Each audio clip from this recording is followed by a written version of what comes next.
Everyone. It is an exciting morning. It is Wednesday. And oh, by the way, if you will click on my 10K card right now, all right, ice10k.com or even don10k.com if you're online here, you'll see a button there that talks about the summit that's coming up. Patricia and I, my wife, we're flying out to Dallas tomorrow I'm going to Dallas for the first time in my life, Don. So we're going to be in Dallas, and it is the multi-family development summit.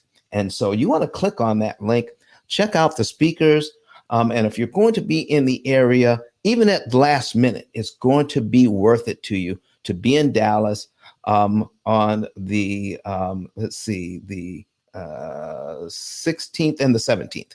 All right. And so go ahead, check it out. You see my PTR there, the 16th and the 17th. I'm going to be a featured speaker. So get there. Let's check that out while we're getting ready this morning. Thank you for the 5 shares that we have so far. Miss Dawn, will you please introduce yourself to the folks? Yeah, good morning, everyone. My name is Dawn Robinson, the Money PhD, single mom turned millionaire at age 44. But let me tell you, it was not without having to face my consumer debt. I had $140,000 of consumer debt, paid it off in 17 months. And now I'm on a journey to help professional women that were like myself. They made good money, just didn't know how to keep it. Learn how to start late and finish rich. I'm so excited today, Dawn. I cannot wait to talk about this topic.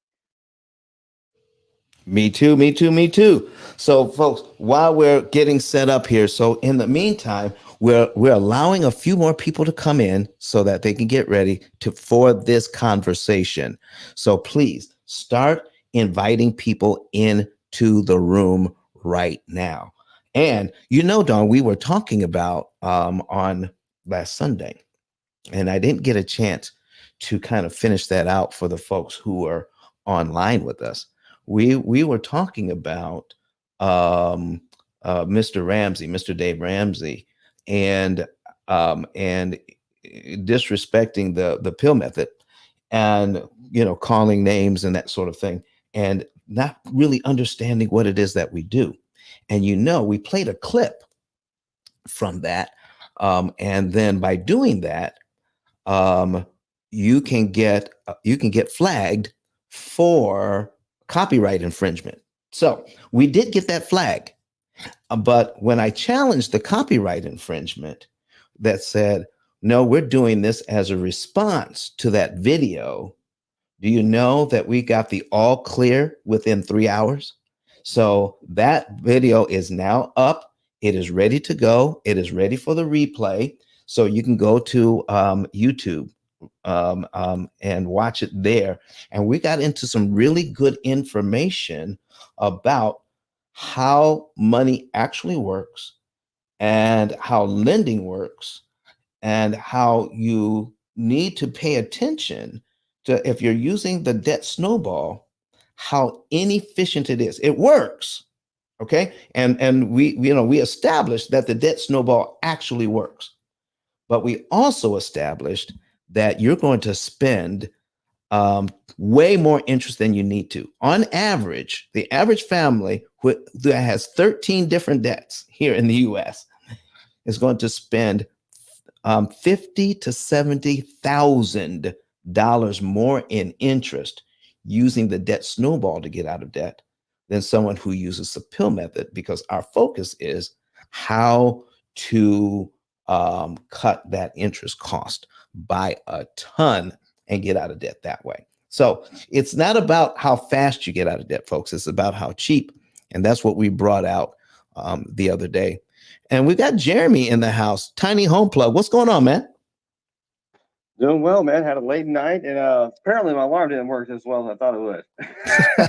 Doing well. All right, man. Listen, we're just warming up the room for you.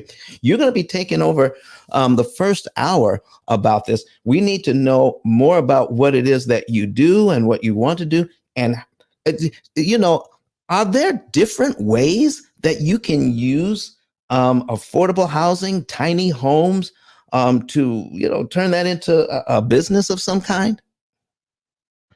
Oh gosh, I'll just say this, that all throughout yesterday, on meetings with investors of all different brands and different stature, people are right now here in Huntsville. There's a lot of different things that are going on throughout Texas, throughout New Jersey. It just depends. I mean, it really depends on what you want to do. There's from short-term rental, corporate housing, student housing, putting in a mother-in-law suite in your backyard, being able to create homesteads and even to create neighborhoods. It really depends on what you would like to do and evaluate the deal and being able to make sense and have the numbers math right. Yeah, it's all about math and the math. Well, listen, And that sounds tremendous. So what we're going to have you introduce yourself last and we're going to we're going to tap into this. We got Credit Goddess just came into the room. Good morning, Credit Goddess. How are you? Happy Wednesday. There she is. Hey. Hey, Don. Hey, Jeremy. Hey, everybody in the audience.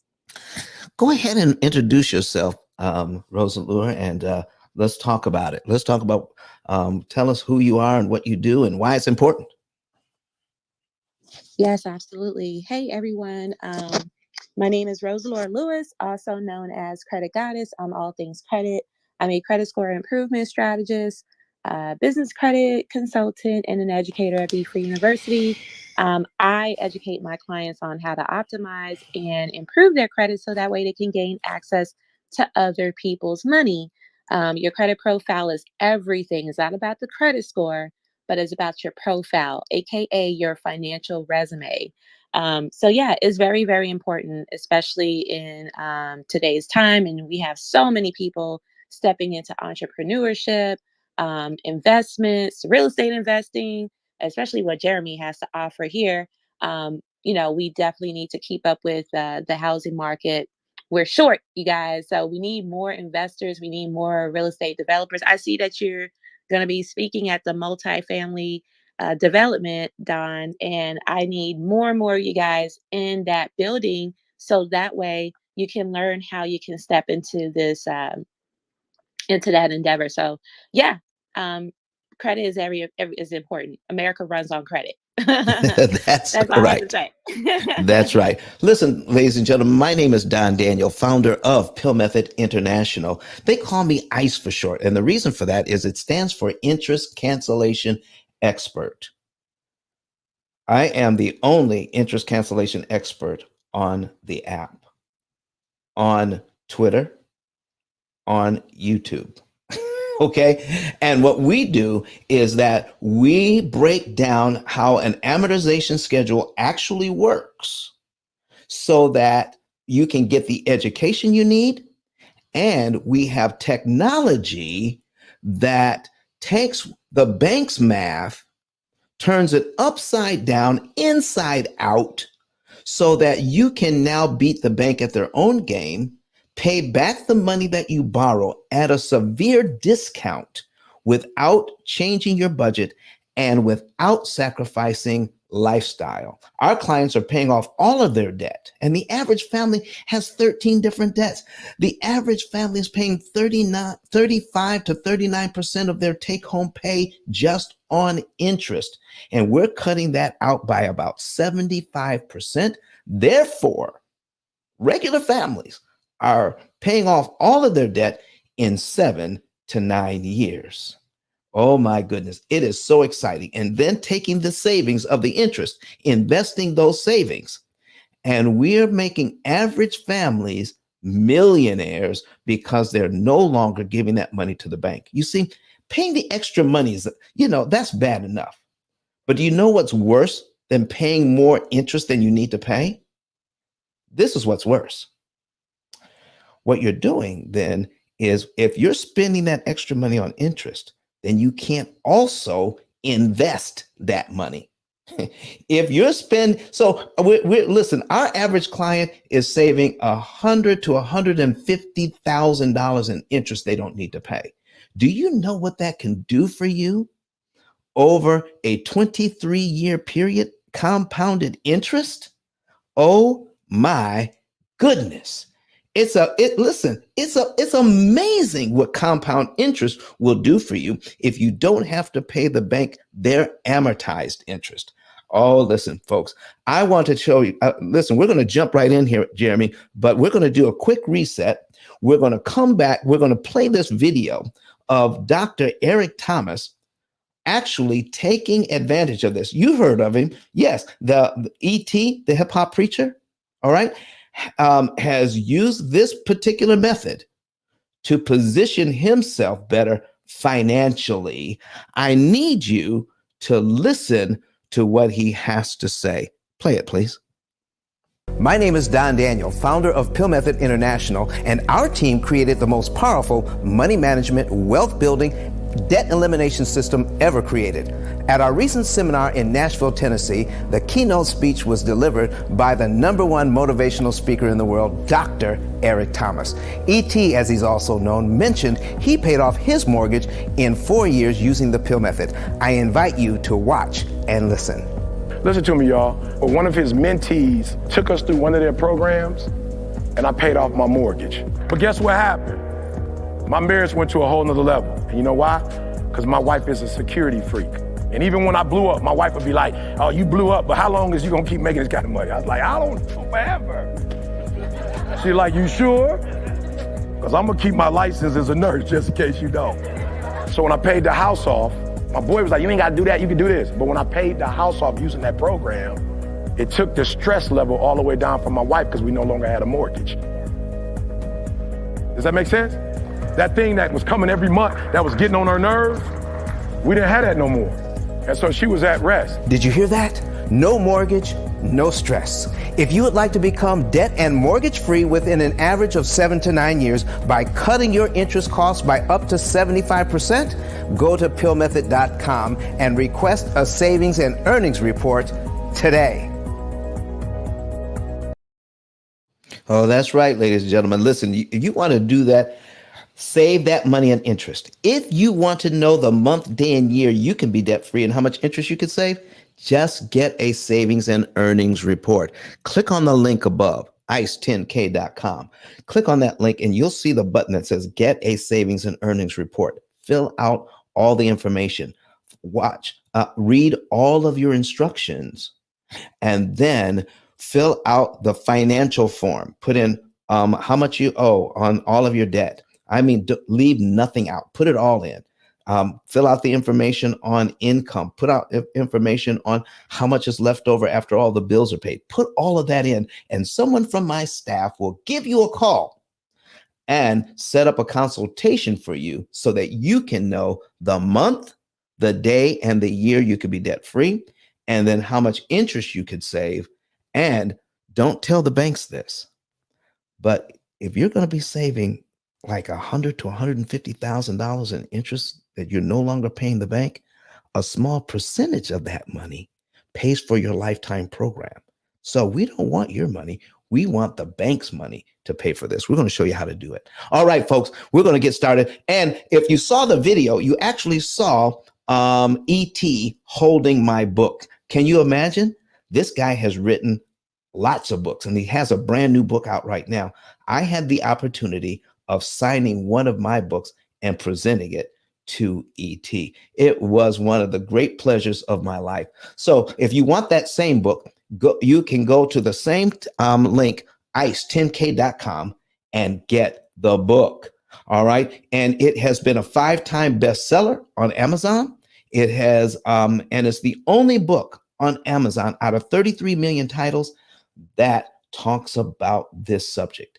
It gives you the basics of interest cancellation.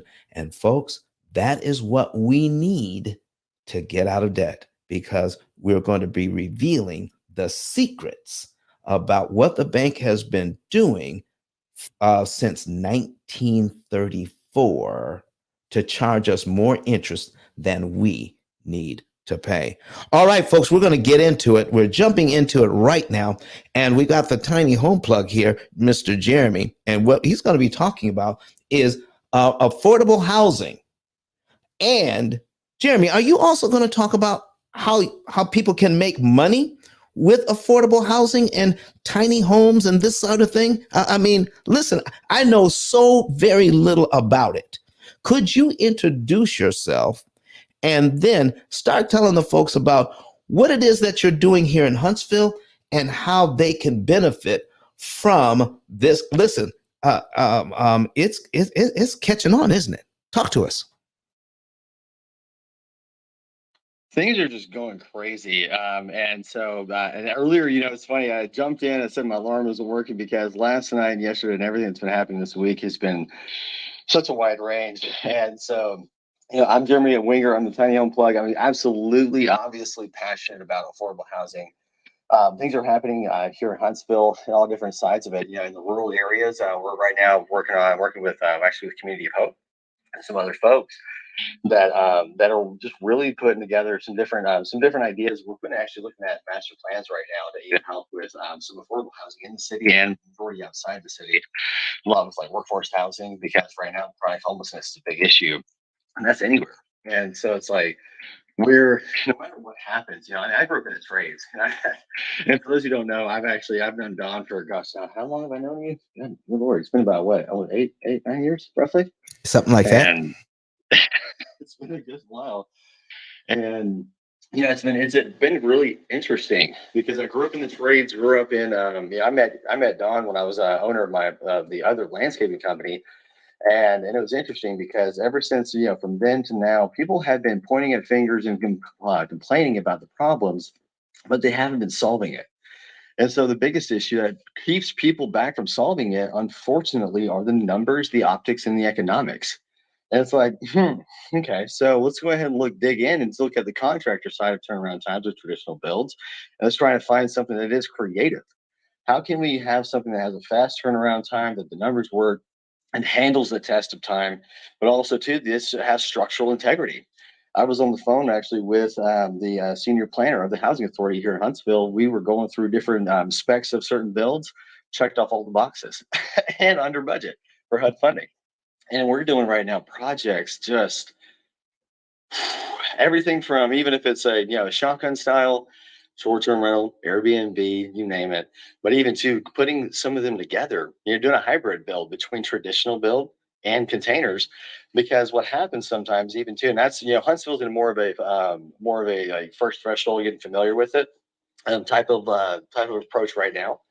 But what happens is, even if, when it comes down to putting together things for workforce housing, when it comes down to put things for transitional living, we've got projects all throughout Texas. We've got projects we're working on, deals that we're helping people acquire property, repurpose them, and add ADUs to be able to have workforce housing, even corporate housing, student housing. Okay, so it's interesting. Let's go ahead and start breaking that down. You used the term ADU. Yep. Tell us what a tiny house actually is, and how we can, and then let's build on that and talk about how that can, what we can do to relieve housing pressures, and how we can, even add to, vacations and SDRs. And tell us what that tiny home or that brand of affordable housing actually is. What does that mean? Tiny home is just a matter of square footage. It varies on what it can be made from. It can be made from a container. It can be made from a stick built. It can be put on wheels. And so, from different vantage points, when it comes to really right now here in Huntsville, we're looking at the master plan, and even too, we're looking for partners who want to do stuff out of the county, out of the country. Because right now, the biggest thing with anything is permitting, engineering, of course, site perk and all that. It goes as a traditional build. A lot of people ask about what does it take to actually do the development for a tiny house or any kind of issues. The biggest thing is making sure that anybody, when it comes down to what they want to build out there, is what we look at, deed restrictions, building allowances, and ensure that if that per plot, what it's zoned for. Actually, we're here in Huntsville, R1B zoning will allow you to do a single family home and also as a multifamily unit, which is wild. And so like a motel type of build out. And it's interesting, and Don's right. When you structure something properly, and you go through all the standard development with the land, it kind of depends on if it's raw land, if it's regular property, etc. go back through that. And I mean, because we'll do the renderings and do a bunch of different site maps. And so that way it helps you get positioned for approvals if that's needed.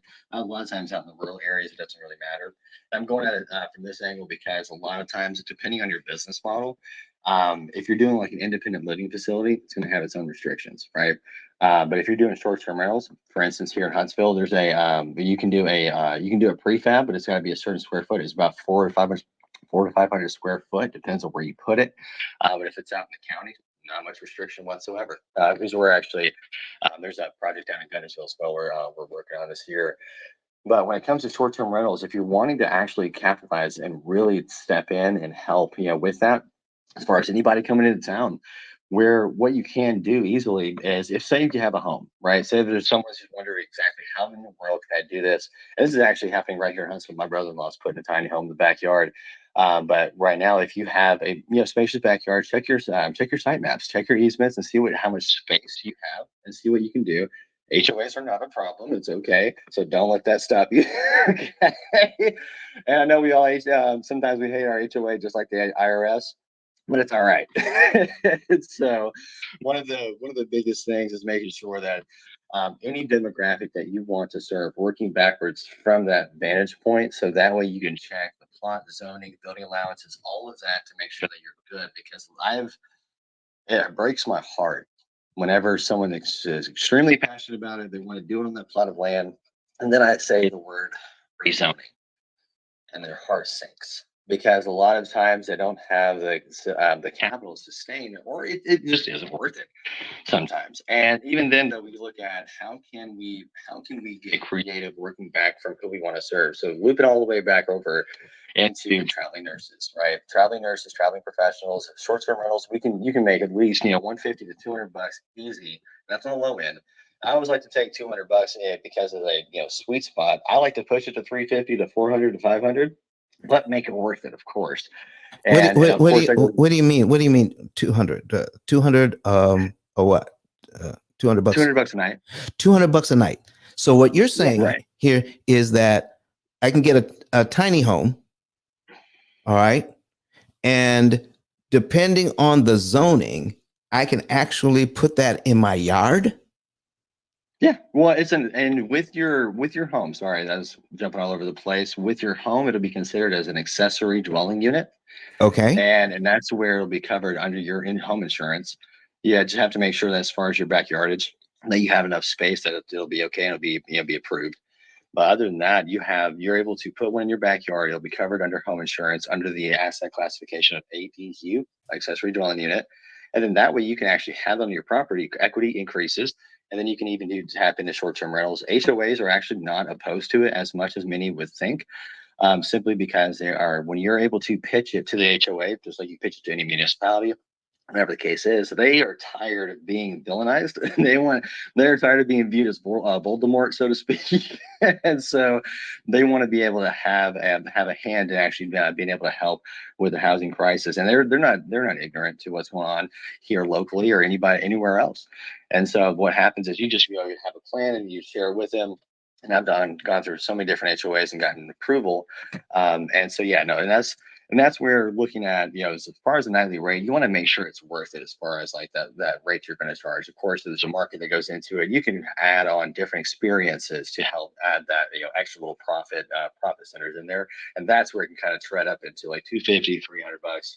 But that's where you get to network with businesses here locally and add that in as an excursion, which is really cool. And Don, that's where I was going to go with that. So okay, so I can get. So that's one place I can if it's okay, I can actually put one in my yard. So how else can I use this type of affordable housing, these tiny homes? How else can I use them to make money? Well, the biggest thing too, multifamily is a very fun one. So a commercial multifamily, if you like a motel, making a motel out of them, the same thing as short-term rental, and then even too with student housing. Because here's the thing, it's just the infrastructure. We just got to see if the infrastructure makes sense. And so as far as cost wise. And so when it comes down to that, for student housing, for corporate housing, which is another one, in some markets, it actually makes sense to make a homestead. because sometimes they'll have 3-bedroom, 2.5 bath, or even a 4-bedroom, Okay, three and a okay, half okay, bathroom. okay, okay. So you're using terms. You're gonna have to break some of these terms down now, because you talk so fast, Jimmy. I got to stop you every now and then. Homestead. You're right, I do. I apologize. What do you mean homestead? What does that? You mean I can actually set it up as where I want to live permanently? Yeah. Yeah, we can make a permanent home on a permanent foundation out of the containers in certain markets. Okay, I Don. apologize, I had a call today. Don, I know you wanted to jump in on this, and because you know, you watch these tiny home things on TV. I can watch it for about like 5 minutes, but it's very interesting to you. But you know, I'm kind of getting intrigued here. So, Don, do you have any questions or any comments? Yeah, I sure do. You know, I am a tiny home enthusiast, so Woo, I'm woo. excited about the conversation. So when I typically think of homestead, and let's just use Huntsville, I'm looking at the more rural area. So that's kind of where you put the house on it, and then you can either, some people like to live off grid, on grid. Off grid meaning you don't need utilities, you do water containment systems, solar for utilities. On grid meaning you just connected to the power like everybody else. That's my understanding of it. But Yeah. what I find interesting and what I like about it is that most of the time as we get older, we're looking for a way to kind of make our expenses smaller and still have some freedom and flexibility. So I like this ADU thing and I like tiny houses. What I'm interested in is when I heard you talk about student housing and the numbers. Is that going to go based on cap rate? How are you figuring out the numbers for the build plus profit? How do you know whether this is a ideal I guess interest or investment to pursue?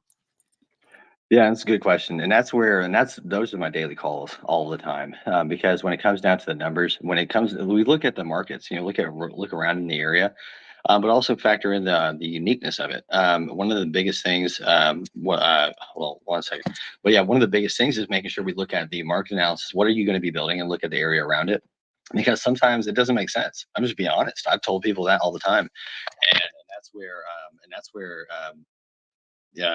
when it comes down to literally looking at as far as what you're building, look at some comparables around that, because this is just the infrastructure.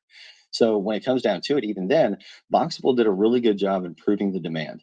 And when it came down to really fleshing things out with, if we're going to go ground up construction, if we're going to scrape off something from a property, we're going to look at when it's in a rural area, look at when it comes down to like just regular plumbing as a regular development, with utilities, water, electric, sewage, or septic. Even some areas up in the north, we're doing well water as well, so we're patching that back in. But that's where we look at all the cost included, because it's not just the tiny home, it's also the development cost too. So if there's considering all of that and looking at your business plan, are you going to flip it, or are you going to buy and hold? Because some people are actually creating different, because what we're doing with the homesteads, actually making real homes out of them. What we're doing is we're having different pieces made for like the bedroom, the living area, the upstairs, etc., and assembling them on site. So that way it is somewhat of an on-site build, because it has to be constructed there, signed off, and the VIN number actually passes through the normal deed process. And that way it's a homestead. It just looks way more modern, and we can wrap it in shiplap so it doesn't look like an industrial build. But we've even done some builds where it's a Mad Max style type of industrial, almost like an apocalyptic but farmhouse style hybrid. And it's interesting because when it comes down to any kind of business model, it's just the infrastructure, and that business model is going to make sense or not. And that's where, when it comes down to like short-term rental is the easiest example, because you can take $200 and make, say you have like 4 containers on an acre, right? And so let's see. Oh, okay.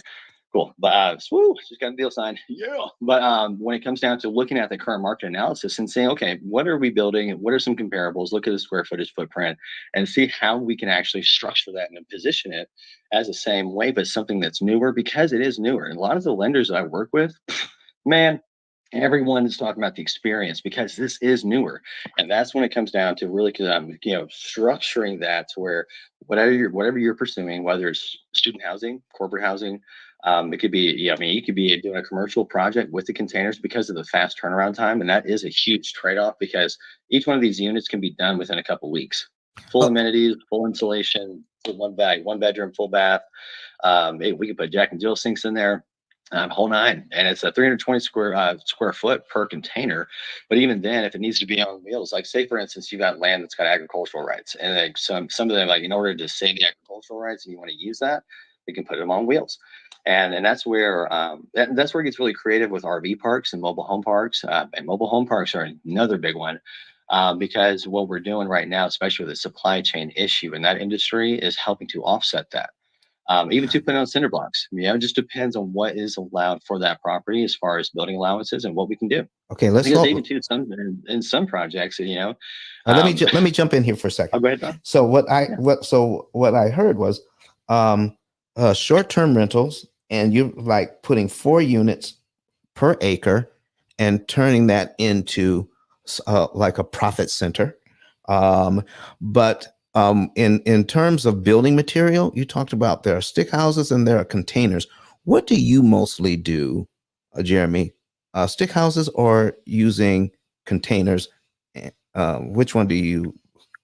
It's about 75-25, Okay. containers versus traditional. And a lot of times, just because there's so many different projects that come on my desk daily, and it's just crazy. And so, yeah, it's gotten to the point where, it's really a toss up per that investor, that project, whatever the case is. Because we're working with homeowners all the way to opportunity zone funds, and it's crazy. Okay. And so talk to us about, so it's mostly containers, like 75? Yeah, mostly containers. Okay, Well, so mostly talk to us. containers are tiny homes on wheels. All right, talk to us about containers. Where are those containers, and what is a container home? Talk to me about that. Container home is just a home made out of containers. What kind of container? And The train caboose, not the caboose, but the train, the shipping container that's that you see on the train. They take that and build a shipping. It's a 40-foot high cube container is what it is. Okay. Or 20-foot. Yeah, 20-foot high cube. So it's 8.5 foot wide, 9.5 foot tall, either 20 or 40 foot long. And then you can take those containers and then repurpose them, make it look like a house, and people live in it. Absolutely. What? They even use them in Afghanistan. When we deploy, you can actually stack them on top of each other and make them 2-story. Oh yeah, and go double wide. You can go like 3 wide, 4 high, and make a friggin' make a boot as a house if you want to. Like Lady in the Shoe. Yes, you sure can. Wow. Listen, folks, you need to get up here on this stage and ask and share the room. Number one, get up on the stage and ask the questions about how you can turn your home, your piece of vacant land, into a profit center using a shipping container. So talk to us. If I wanted to, let's say I wanted to do that. I got some vacant land, okay, and I want to talk to you, Jeremy, and says I want to take some vacant land and I want to put some tiny homes on there. What are some of the first steps I need to do to get shipping containers and get them repurposed? Do you do that, or do you give me the plans to do it, or how does it get done? Top to bottom, just book a call with me, really truly, because with that land, it's going to have unknown variables that we just dig through on each side of it. We'll look at the permitting, look at the building allowances, go through easements and setbacks, go through all of that. Look at engineering and see what we need to do, because part of that too is that it's not just packaging that up. It's also too like, what do you want to do as far as lending and financing? And so positioning that to where lenders are going to say absolutely freaking yes. And so that's where we look at the land, we look at what you want to build, look at the possibilities and placement. And we'll do the renderings, 2D, 3D, 4D renderings, and make sure that even too with architectural layout, depending on your budget and also too your turnaround time and deadlines, find the right builder, no matter what it is, to be able to make sure that we fit that bill at your budget and your deadline. Because I work with over 10 builders, and it's just growing. And so that's where we remain flexible, because even too setting up platforms to help you sustain it. Because a lot of times, sometimes you can have a project up and going, but even too lenders don't want to hear that you don't have a business plan together.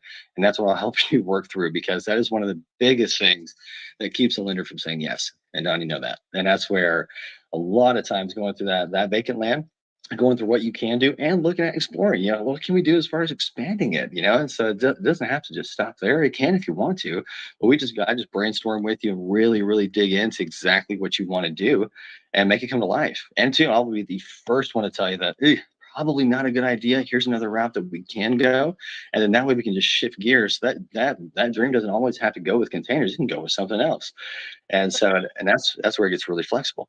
Let me ask you a question, because I think you're speaking in language as if the audience is familiar with tiny houses, container homes, and that's not a common like conversation. So can I like coach you through so you can talk to me as if I just didn't understand it at all? Is that possible? Well, I mean, yeah, I can answer a question because there's a lot that we do. And yeah, fire away. Yeah, So I'm in the weeds all the time. yeah, I think the benefit though for the audience is to understand most people are interested in real estate. This is the way to get into real estate with Right. typically a cash flowing asset with probably a fraction of the money that would cost for a single home.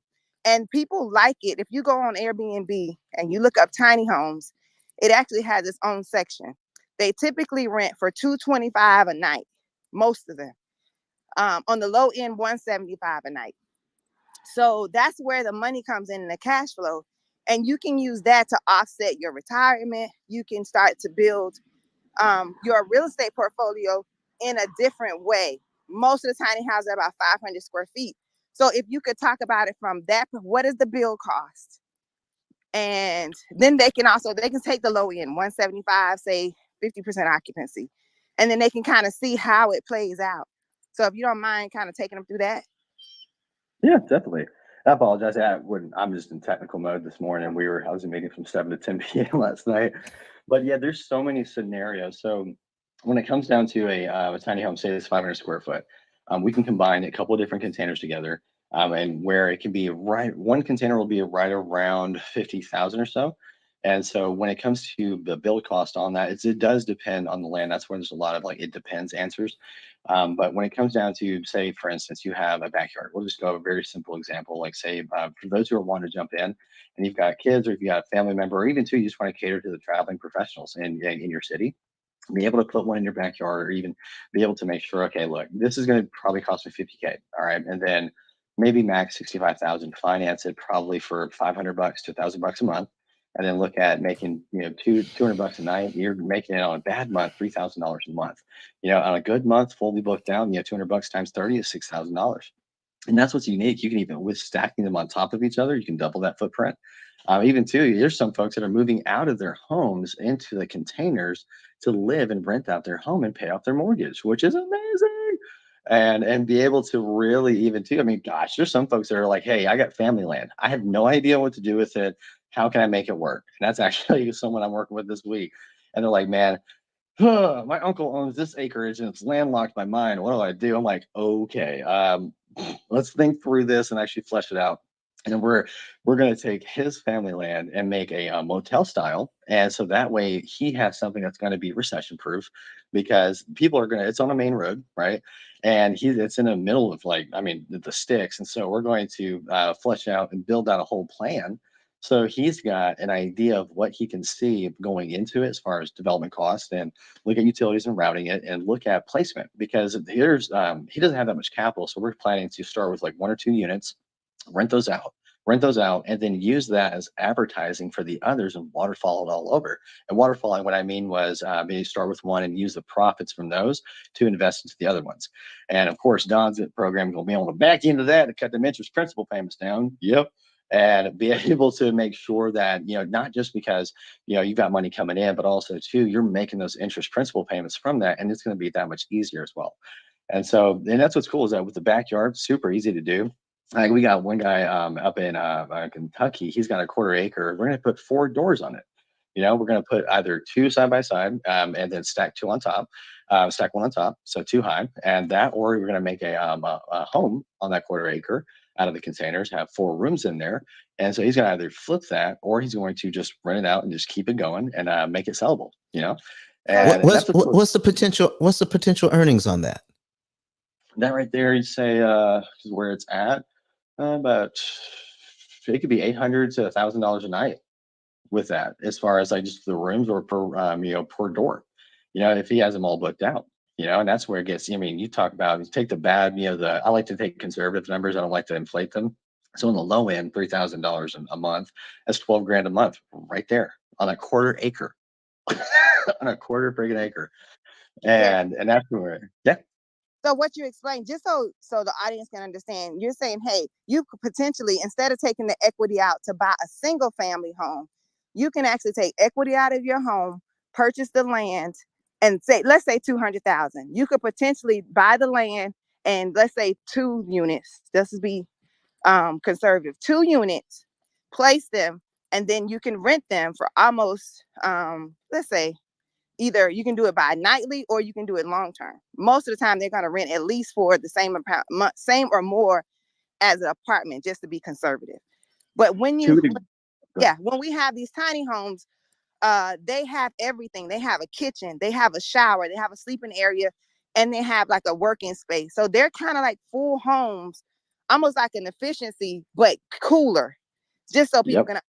And people pay more for the experience. And that's what Jeremy is saying. And the way Dawn is going to show you how to do it, it actually helps accelerate that. It may not even add much more time to being able to pay off your mortgage and pay off that and create a cash flowing asset as well. Is that correct? Absolutely. And that's what's so unique about it, because everyone's got their own mission, their own passion about it. And that's where, it's like we just go down each one of those rabbit holes and look at exactly what's going to be in your best interest. Because at the end of the day, I mean, there's so many creative ways to stack these things and financially, and be able to, increase profit margins, because gosh, you could easily, make sure that we're creating communities over in Arizona right now. And it's like you could step in and start somewhere and then have it grow. You don't have to go on at it all at once. And that's something I just want to encourage those who are in the room, because a lot of times with tiny homes, it's a tough battle because it's very new, but it's not impossible. And so we have to just really look at, for your county, and see what they will allow. It all goes back to engineering, inspection, build out and the development side of it, as far as like getting utilities to it, and just seeing what they allow. And it really, truly, I mean, we just package it and position it the right way. And what I mean by that is, packaging, positioning it. Again, I'm in so many different calls each week, but when it comes down to making sure that the municipalities or anybody who is where the buck stops, they see your vision. Habakkuk 2:4 said, paint the vision and make it plain. And that's the thing. Whenever we can help them see through your eyes and actually be on the same page, and cover all different degrees, make sure that they understand that you're going to solve the problem of the affordable housing crisis in one way or another. And that's what's so cool.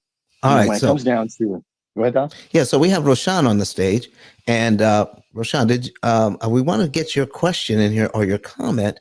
So can you come off mic and what is it that you wanted to say this morning? Thanks for being here. Good morning, everyone. Actually, I have a question. I just purchased my second home, which happens to be a new build. My backyard is just over 1,200 square feet. Would that be enough to place a tiny home? It should. We just have to look at your space and your your accessibility. So we just look at exactly where you want to place it, and see even too what if they we get creative. So we just look at with you. Do you have an HOA in your neighborhood by chance? Yes, I do. Okay. No worries. I've actually that is something that I've been in landscape for over 10 years, so I've dealt with HOAs like the back of my hand, and so there's definitely not a dead stop for sure. But we just go ahead, we get together, we put together a plan, and we actually, like a pitch deck, like for a business, we'd same thing for them, and so that way, or even to just something that's very straightforward, so that way you can show them exactly, hey, this is who I want to. I'm going to have this for traveling nurses, traveling executives.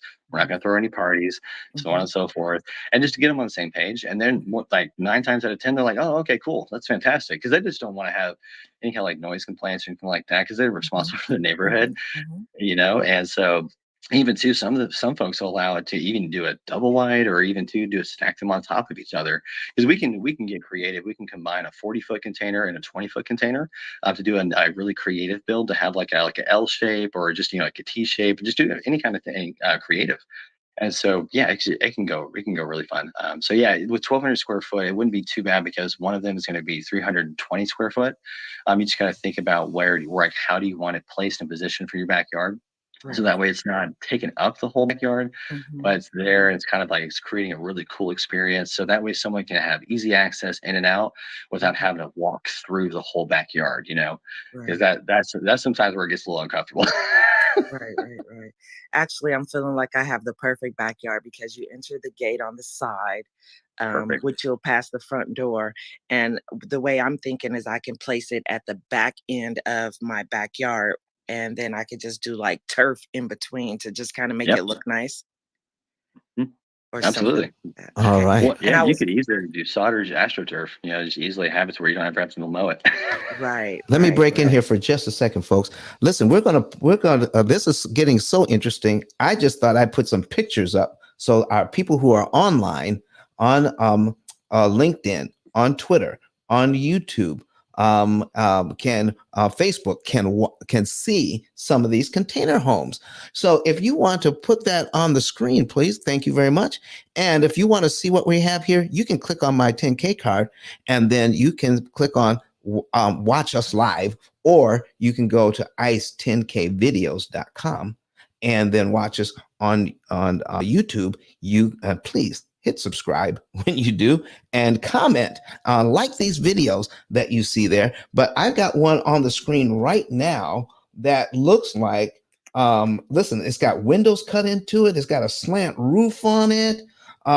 It's like one stacked on top of the other, and the bottom looks like it's got a garage door.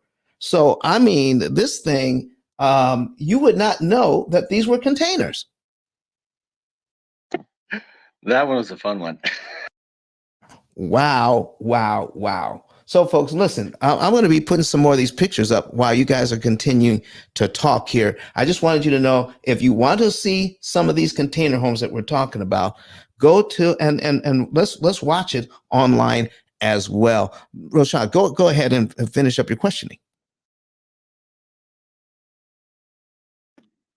I apologize. That was just about it. I was just wondering if my backyard was big enough.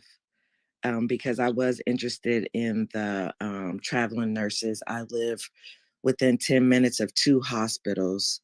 So I Oh, thought that wow. would be a good idea for me. Money. Yes, ma'am, it is. Yes, ma'am. Woo, man. Oh gosh, you'll pay your house off in no time. Right. And to Rashawn, just to wrap in Darlene's question from the chat, she was asking, just for the sake of the room and everyone listening, she asked who pays the property taxes on these homes, or how does that work? Now, when it comes to putting them in your backyard, because they are an accessory dwelling unit, they'll be considered as part of the exact same property. The reason for the equity increase, and also to be covered under home insurance. Great. Sounds really good to me. I'll be contacting you very soon here. Sure thing. All right, so we have Shalika on stage. How are you doing this morning, Miss Shalika? Hi, good morning, everyone. Thanks so much for the value that you all are bringing, and it's phenomenal. And the ADU real estate investing has just blown up over the last few years, and because we're short of housing, of course, that's helping people afford housing, or like he said, short-term rentals. So I actually I'm a manager at Home Depot, and I've been with Home Depot for about 19 years. And my question for him was, so Home Depot sells these prefab houses where you can literally get a Home Depot card and buy a house. They range anywhere from, like, let's say $10,000, $18,000. They come prefabricated. They come with all of the nomenclature and specs and everything like that for you to get your permit. Is that something that you can also work with? Oh, absolutely. Well, and the thing is, those that come from a Home Depot and stuff, I'm not a big fan of them, just because I like to have stuff that withstands 150 miles an hour wind. And I'm not 100% sure as far as their true structural integrity. But yeah, we can absolutely work with anything as far as what that person wants to do. Because I mean, honestly, at the end of the day, with the builders that I have, I know their workmanship.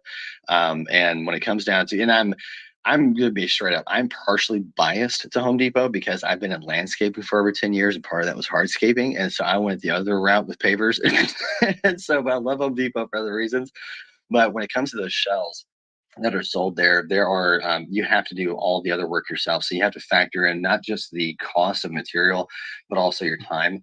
Of course, you can get a general contractor to go in there and do that, but also too, that's their turnaround time on their deadlines. A lot of times that can take months sometimes. So, and even too, if someone does it as a DIY, and that's where, and that's where they, and that's part of it where, they're more so considered like a shed converted into a home, and they're not really built to withstand hurricanes. And that's one of the things with shipping containers. They're actually there to withstand lifespan about 25 years. So, and even too, there's other infrastructure builds that have 200-mile-an-hour winds withstand as well. And that's where it's just for me, because of the trade-off and the turnaround time and getting them done in a couple weeks is a massive trade-off to be able to have just a win. And that way you can hit the ground running pre-sale actually and do early bird selling while it's being built and have it there in a month. And then you're making money. Because at the end of the day, it sounds amazing to have that for 10 grand. But even though they down the road thinking long term, it is 100% going to be way more time consuming. And there's always something that's unexpected that's going to happen, health wise, life wise, whatever the case may be. And that's why a lot of like working with our teams, being able to just bulldoze through the fast build time. And so, and that's where when it comes down to making sure that anything and everything for that build is it's structurally sound, for where it's going to go to, so that's one of the biggest things for those the DIY kits that sold from Home Depot. It's really it's a really good temporary build out, but also too, it's really cool to put in the backyard, but it's not going to withstand some of the bigger construction builds or some of the bigger winds. No, and I wasn't saying it was a shed. I'm saying it. Sometimes it has the structural integrity of a shed. Oh, okay. Okay. All right. Got it. Thank you. You're welcome.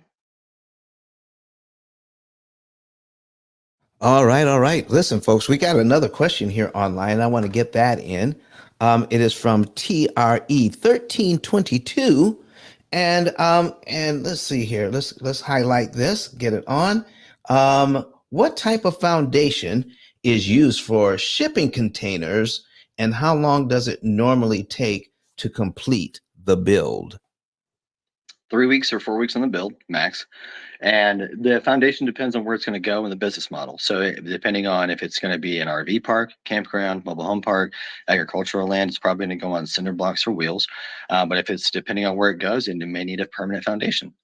And that's where it depends on where it's going at. It could be in like hurricane valleys where they require J bolts for the foundation, which is we can absolutely make accommodations for that. We just have to go on the development side for being able to build up the land and build up the property to those specs per the county.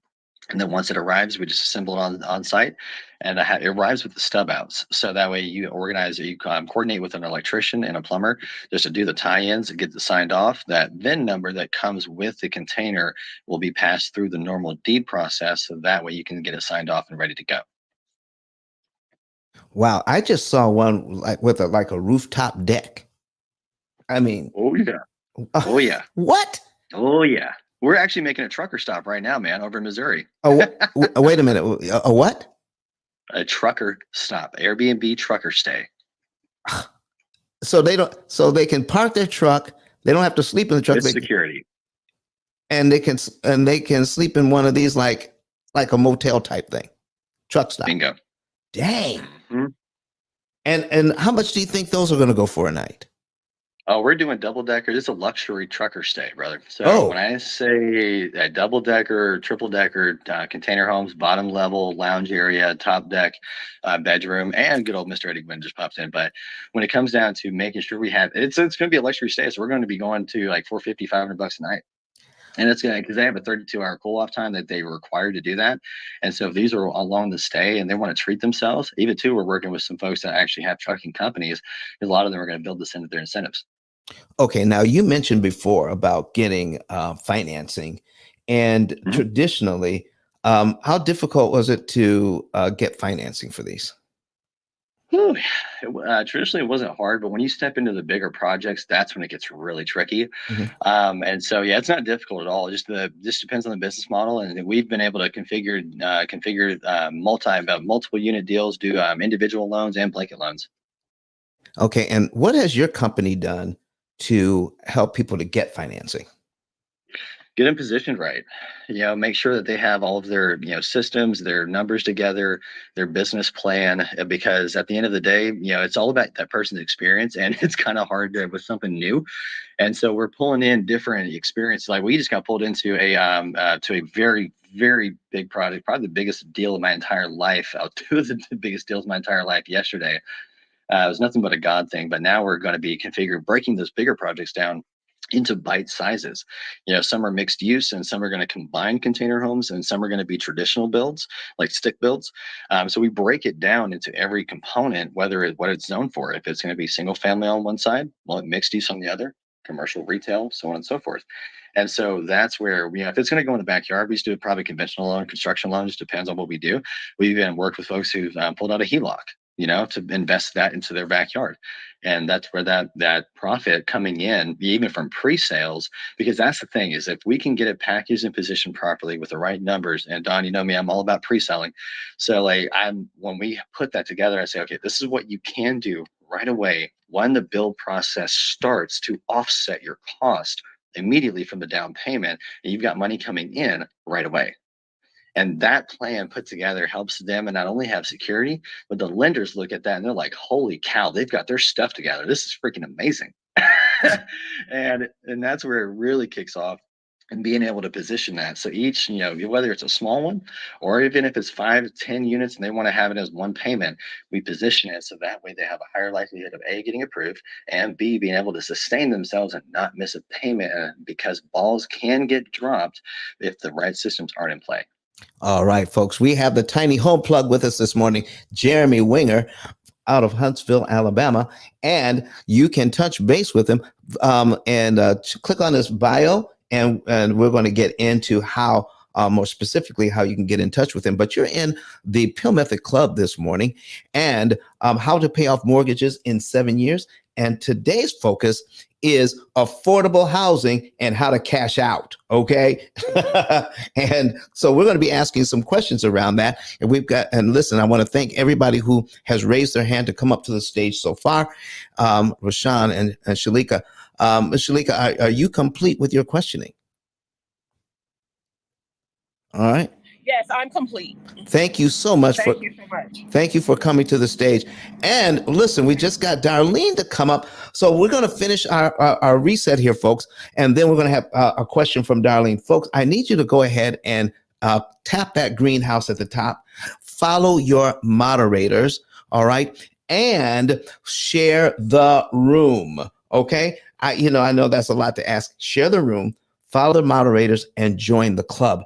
This is such good information that we're getting here. And if you want to see some of these tiny homes, I'm putting them right on the screen, and you can go to your favorite social media platform and watch it. So because we're on YouTube, Facebook, Twitter, and LinkedIn right now, simulcasting, so that you can see as well as hear on Clubhouse this morning. So I want to thank you so very much for everybody being here. And the moderators, Dawn, thank you so much. Credit Goddess, thank you. And listen, tap in anytime you want, mods, because we need to hear from you, and because you're going to bring a different perspective to what we're talking about today. Miss Darlene, how are you doing this morning? I'm doing great. How is everybody doing? Good morning. We're doing well. Thank you so very much. Is this your first time speaking in this room? Yes, it is. Yes, sir. All right. Is this your first time visiting this room? No, I visited your room a couple of weeks ago when you went over the P.I.L.L method. All right. Thank you so much, Darlene. So listen, come on with your question. Shoot. Okay, so I'm very interested in this as I am into mobile homes. So when Jeremy brought up mobile homes, I was interested. I mean mobile home parks. I was interested in getting information of how would you do something like that if you purchase a mobile home park, you cleared out all the old mobile homes and you wanted to put these tiny homes there. I really don't understand how that would work. And then as far as the taxes and anything else that goes along with it. Yeah, and that's why I'm really glad that you came up on stage, because right now I've got 3 mobile home parks right on my desk that I'm actually flipping, and we're repurposing them. And it's interesting because with mobile homes, it depends on where it's at in the county, where they're at. Because sometimes what we'll do is we'll either have them on cinder blocks, just like a mobile home, or on wheels. And so that's where sometimes, because a lot of with the supply chain issue, it's really hard these days to get a hold of a double wide or a mobile home, just for anybody who needs it.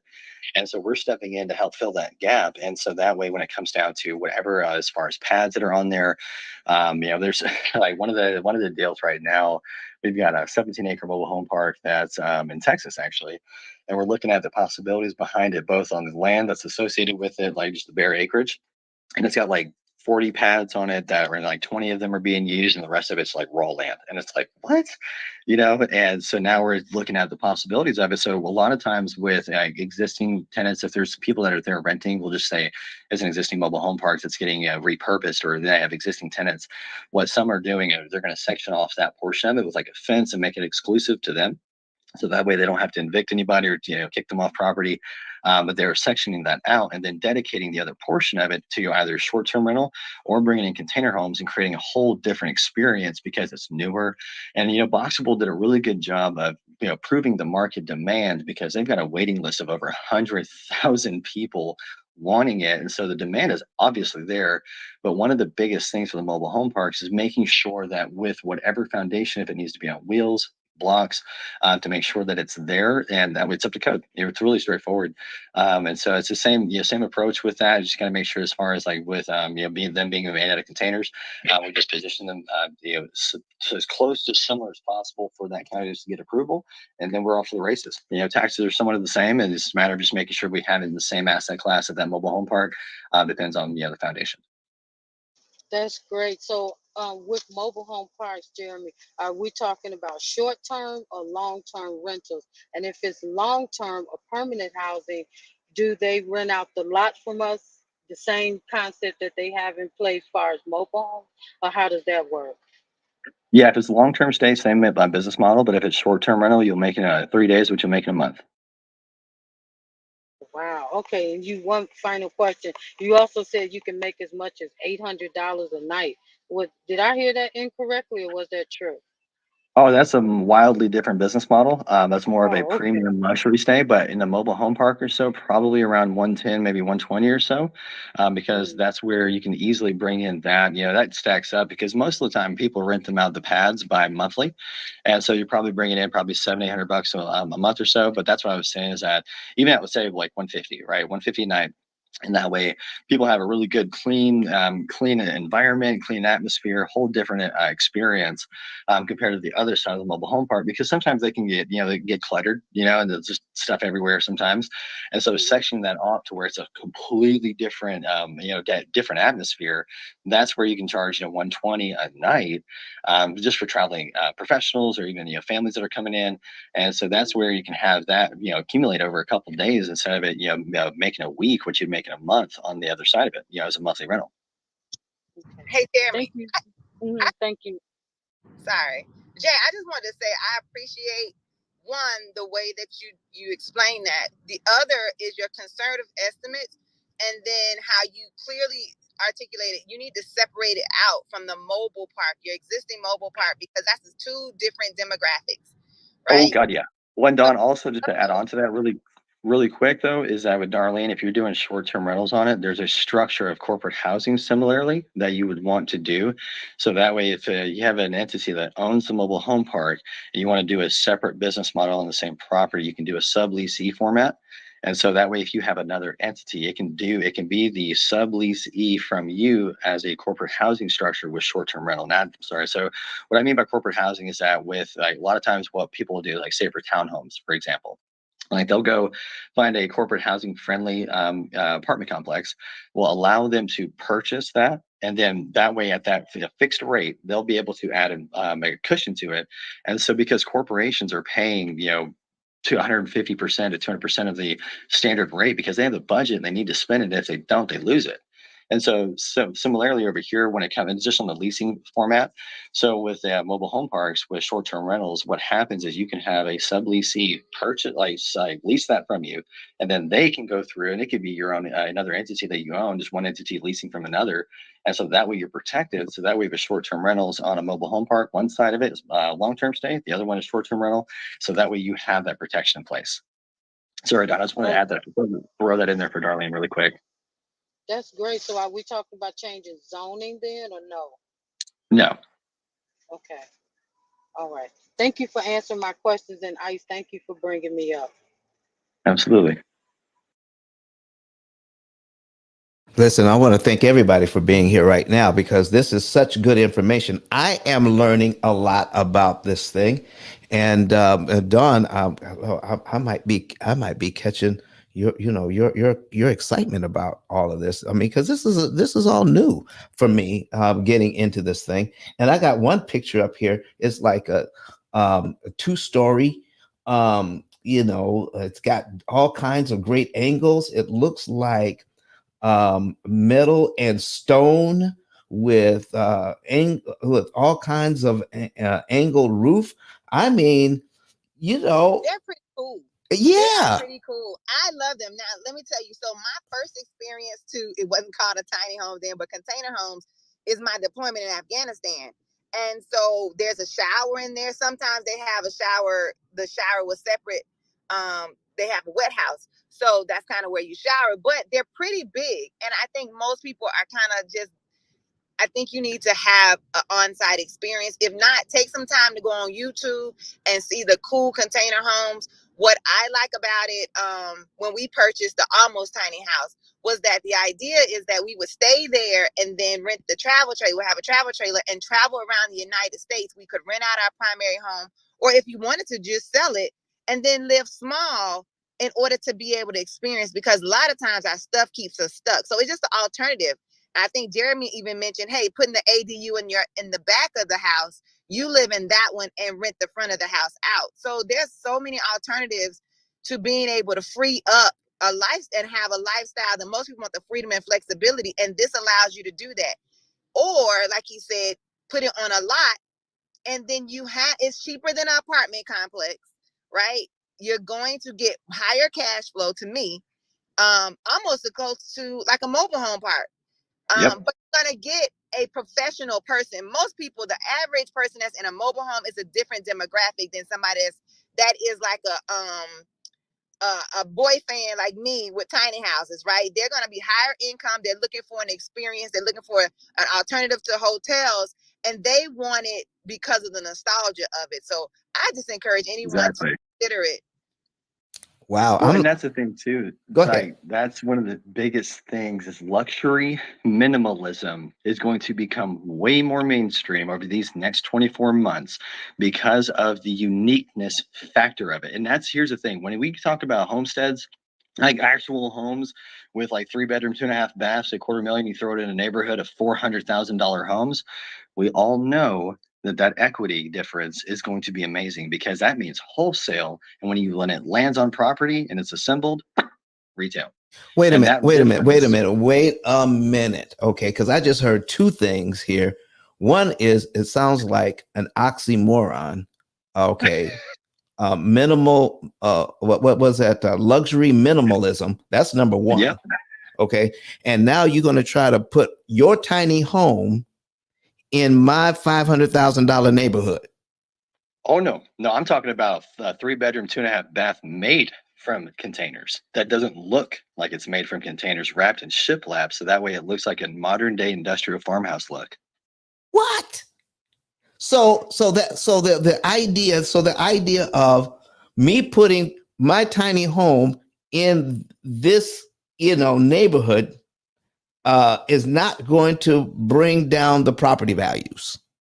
Well, so that's the thing. These wouldn't technically be a tiny home anymore. These would be a home made from containers instead of it being a traditional build. Gotcha. And that's where the square footage goes up to about maybe 1,200 to 1,500 square foot. Okay. Listen. And that cash out refi, oh boy. Listen, there's just so much to learn about this thing. Folks, we have 42 people in here right now. We got 13 shares. Can we get a few more shares? Is this good information or not? If you are getting good information right now, go ahead and you appreciate it. Put some nines in the chat. Put some nines in the chat right now. Please. All right. Luxury minimalism. All right. We got Norman putting a 9 in the chat. We got Ryan putting 9s. We got Darlene putting 9s in the chat. All right. Because listen, we need that. Let's get that energy up. Oh, listen, this is so good. And so not only are we looking at a different way of building, but we're also looking at different ways of leveling up our income. All right. Because, who couldn't use a few extra dollars per month? And, we were talking about side hustles earlier today. But this is this a sustainable business model or is this a fad, Jeremy? Oh, man, this is the furthest thing from a fad because it's been underground, so to speak, for darn near, 10 years. So it's not going anywhere. It hit mainstream. That's why everyone's now hearing about it. It ain't going anywhere.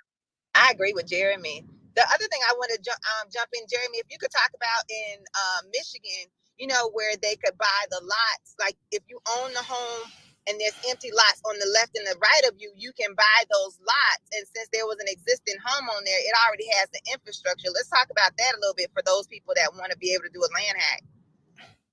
Okay, so run that back by me because I'm over here. I got super excited. My brain just because when you said Michigan, because I'm working up in New Jersey, I'm like, yes. And I know. So in Michigan, I know in Detroit, Michigan, I think the whole state is like that. Like if you own a house, like say I own a house in the middle, there's empty lots on the left and right of me. I could acquire those lots typically for less than $500.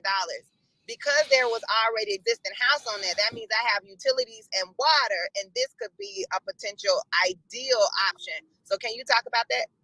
Absolutely. And that's where even too, I'm working on projects up there in Michigan, actually, as we speak with some folks, actually Robin here from Clubhouse. And one of the biggest things up in Michigan, there's so many different incentives. A lot of people just need to be able to jump out and take that risk because people actually are going up to Michigan because they miss it.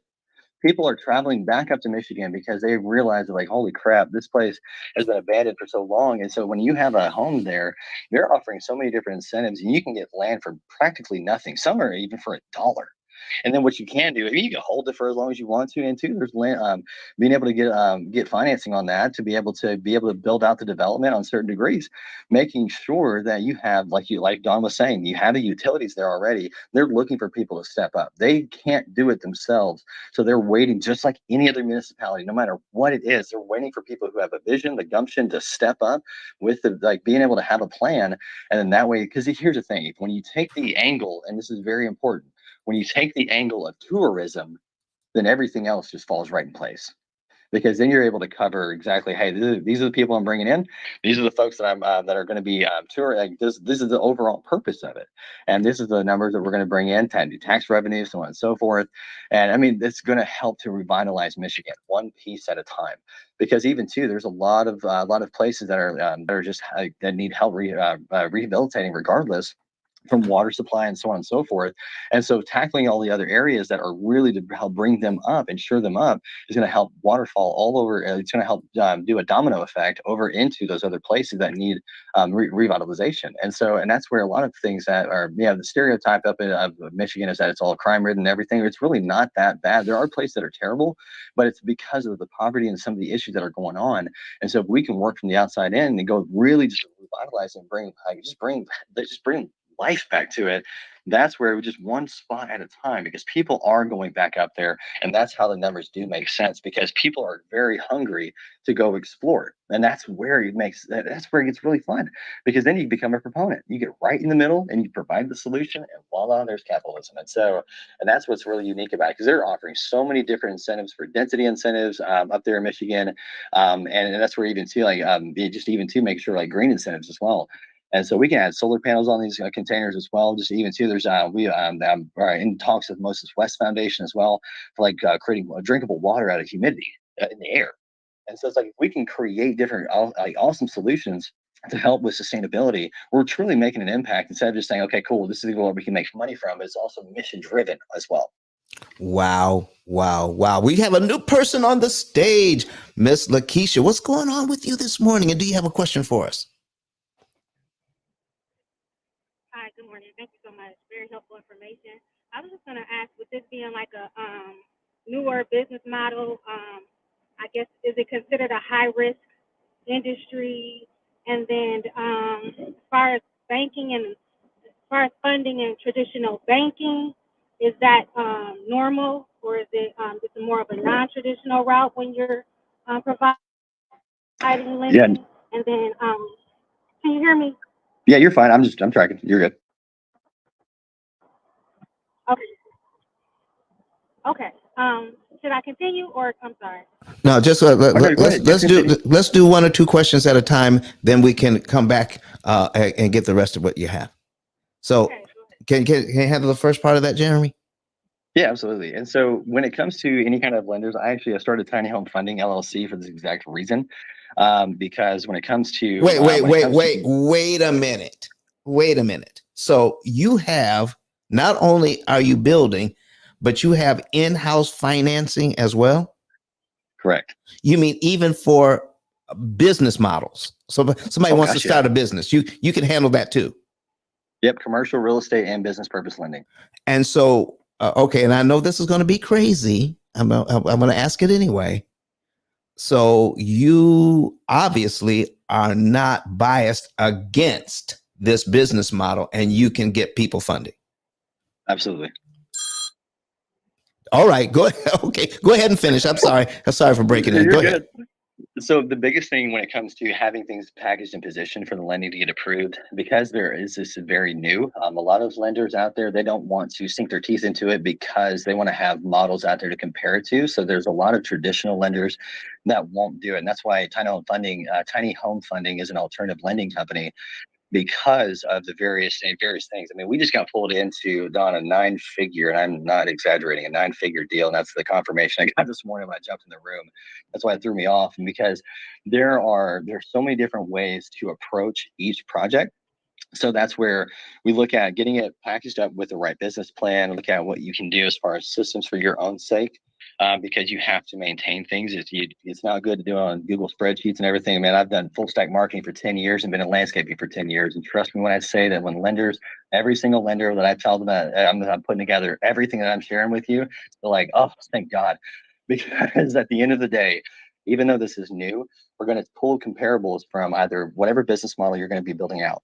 And so when it comes down to looking at if it's Airbnb, student housing, independent living facilities, whole 9 yards. And so that's where we dig down into it to help package it and position it and match it to the right lender. Because there's been weeks where I'm on 50 phone calls a day with lenders, going through exactly what they do, what their sweet spot is, what their wheelhouse is, and what they don't do.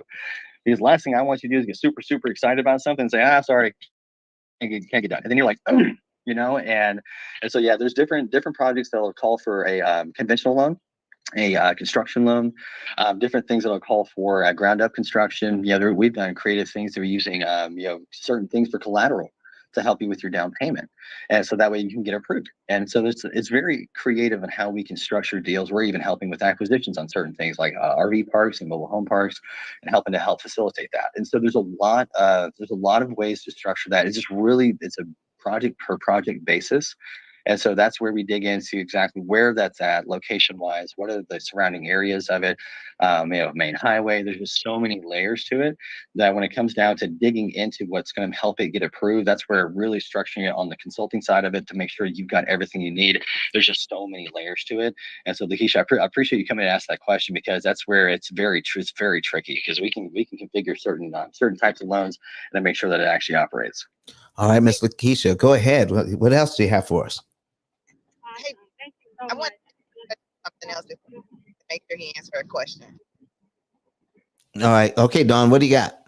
Jeremy, can you, so you saying very tricky, but I wanted you to kind of talk about that a little bit, because so is fix and flip and hard money lending when people just try to buy something and fix and flip. So if we Right. would compare the two models, let's compare the fix and flip model. And I want to say for me, I'm compare the fix and flip model, right, using a hard money lender versus the tiny home model with a solid business plan. I'm kind of leading into the question, aren't I? Let me let you do it. I'm done speaking. You're fine. Well, so like for instance, say you've got vacant land, you've got, or even to like an ugly house. A lot of things that are dropped on my desk of folks that have properties that they don't know what to do with, right?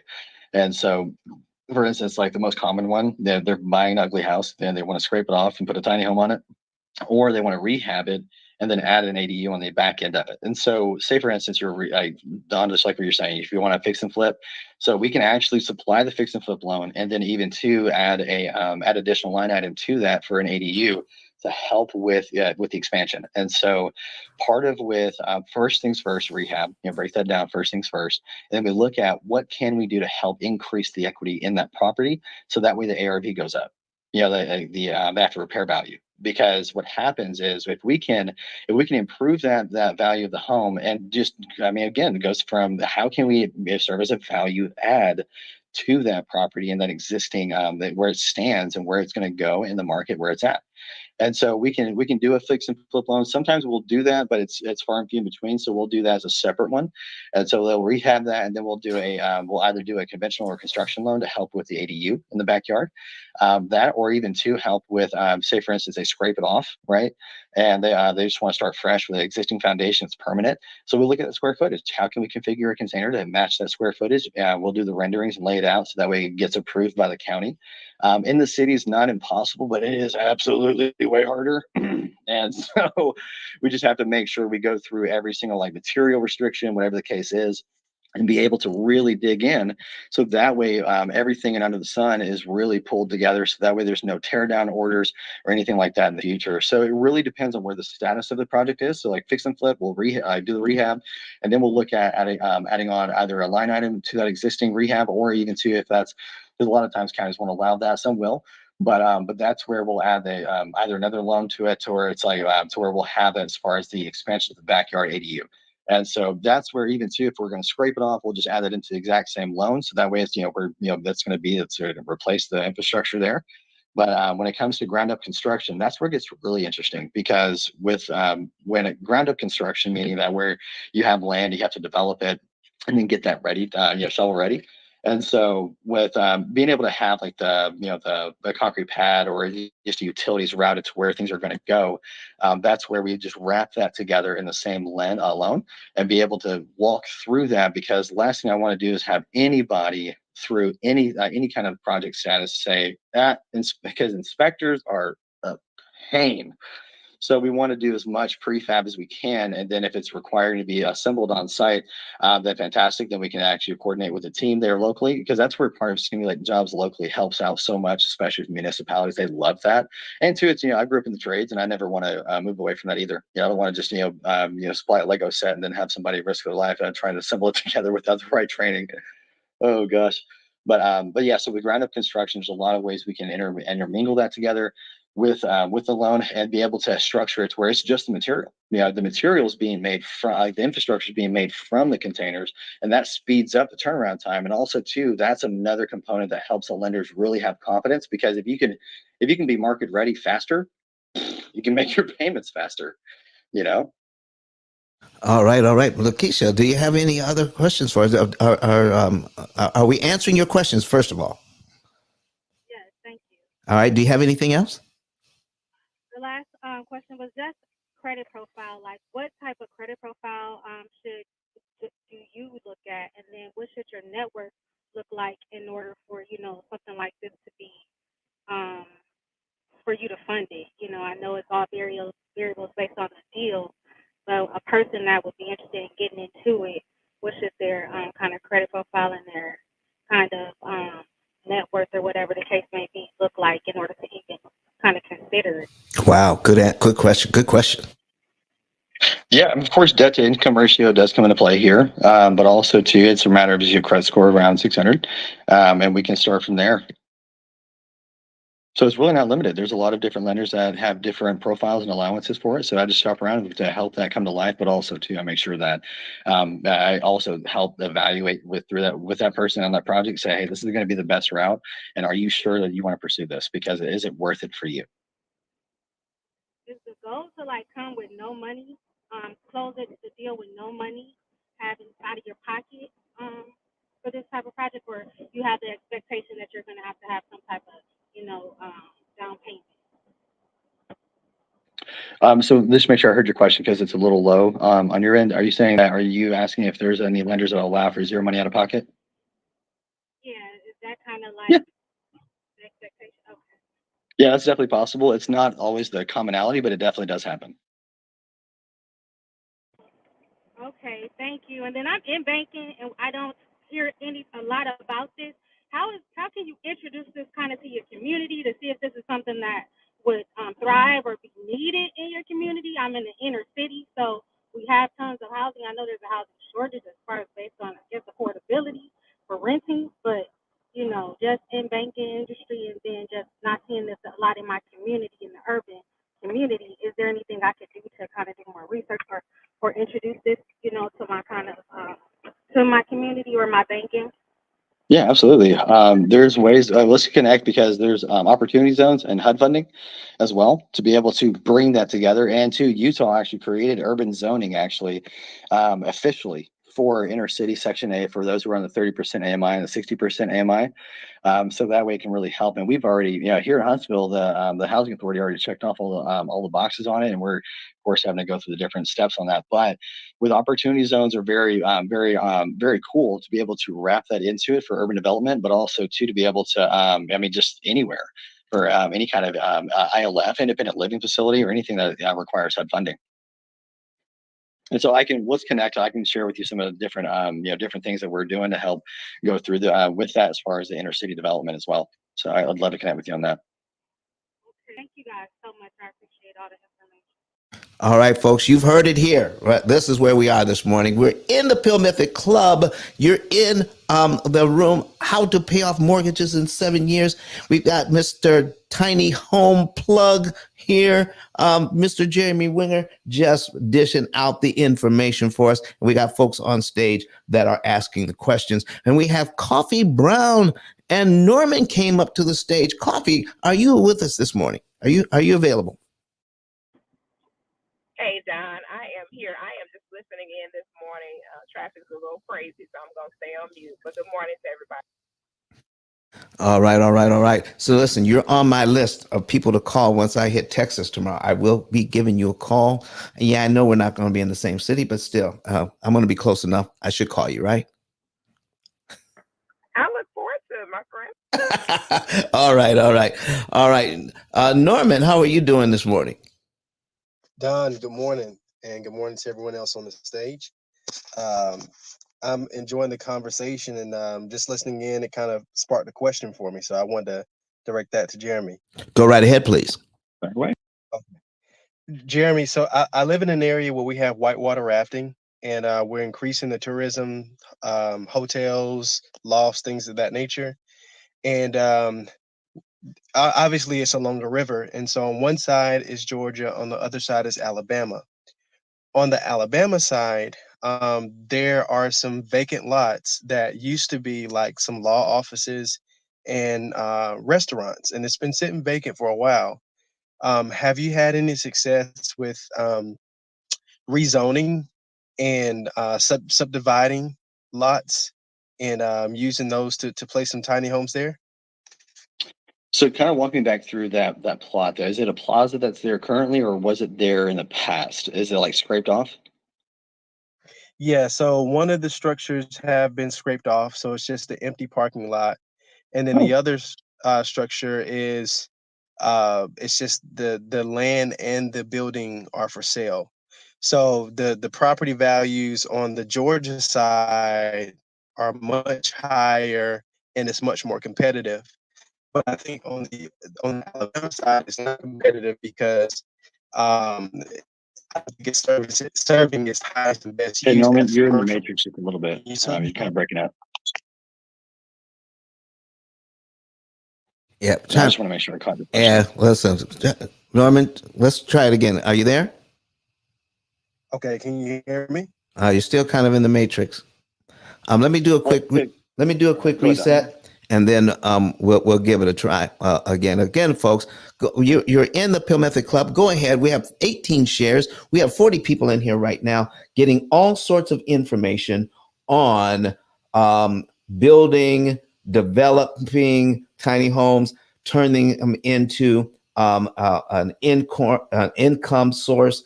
We're getting all sorts of information. And listen, I knew practically none of this.